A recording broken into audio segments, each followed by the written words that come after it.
Элестетсеңер, ондогон жылдардын ичинде тургундар үй-жайдан жана хаустан кийин дүйнөдөгү жашоонун эң жогорку стандартынын бирине өтүшөт. Табигый ресурстардан айрылып, көптөгөн кыйынчылыктарга кабылган Сингапур дүйнөлүк каршы технологиялык борборго айланды. Бирок бул кантип мүмкүн болду?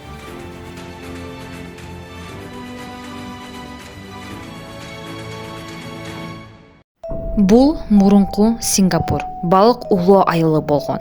Бул жерде мурун бир дагы ресурстар жок болгон. Бирок алар географиялык жактан жайгашуусу жакшы болгондуктан Британия аркылуу башка өлкөлөргө продукт сатып алектенет. Экинчи дүйнөлүк согуштан кийин Британия империясы кулаганда анын колониялары көз карандысыз алышат. Алар Индия, Малайзия, Африканын өлкөлөрү жана анын ичинде Сингапур да бар болчу. Ошол малда кичинекей өлкө өздөрүнүн 1,5 миллион калкы менен 75% Кытайлар, 12% малайзиялыктар, ал эми 8% индиялыктар болгон. Ошондо Сингапурдун адамдары аз болгон. Ошол себептен көбү бул өлкөнүн азыркы учурдагы заманбаптардын бири болоруна көздөрү жетишкен эмес.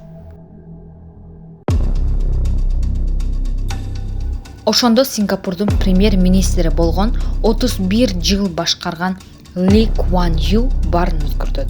1959 жылдан 1990 жылга чейин башкарат. Баарыңар билгендей эле 20-кылымда нефть ар бир жерге керек болчу. Тилекке каршы Сингапурда нефть жок. Бактыга жараша, алардын географиялык жайгашуусунун себебинен көптөгөн компаниялар келишет. Алардын ичинен Shell жана Esso. Жергиликтүү башкаргандар ушул компанияларга жеткиликтүү шарттарды түзүп берет жана алар нефттерди кайра иштетип чыгышат. Бул албетте Сингапурдун адамдарына жумуштарды пайда кылдыртып иштешип башташат. Singapore's a free port, of course, so there's no duty on goods. Ооба, Сингапурда эркин порт бар. Сингапурда бул дүйнө жүзү боюнча кемелерди тартып, өлкө экономикасынын өссөгү болуп калды. 1960 жылдары көз карандысыздан кийин Ли Куан Ю өнүккөн технология жана контейнер терминалдарды киргизген. Бул портту дүйнөдөгү эң көп иштеп чыккан жана натыйжалуу терминалдардын бири кылат. Ли Куан Ю билим берүү жактан АКШ жана Великобританиянын стандартына жооп берсин деген. Ал эми анын биринчи ачкычы болуп англис тили эсептелинет. Ошол себептен биринчи тил англис тили болсун деген. Ал эми жергиликтүү адамдардын өздөрүнүн тили экинчи орунда болсун.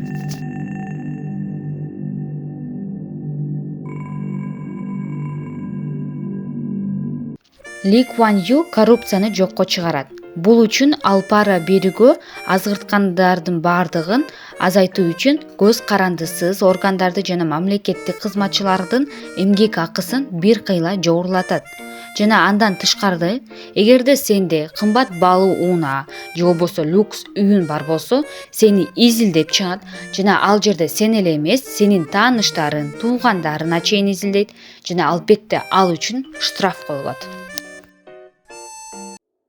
Сингапур маанилүү каржы соода борбору болуп калды. Салыктык стимулдар, катуу тартип жана мамлекеттик колдоо өлкөнүн ири эл аралык корпорациялары үчүн жагымдуу кылды. Натыйжада өлкөнүн ВВПсы бир нече эсе өстү. Калктын жашоо деңгээлдери бир кыйла жакшырды. Ли Куан Юнун арзан турак жай, милдеттүү билим берүү жана коомдук тартип саясаты жашоонун жогорку сапатына негиз салды.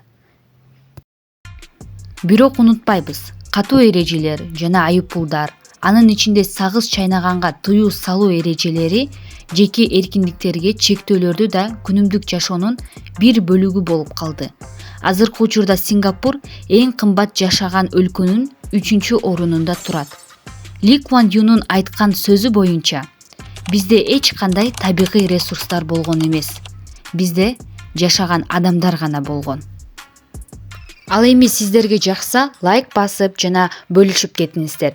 Кийинки видеодо эмне жөнүндө көргүңүздөр келет, ошону комментарийге жаза кетиңиз.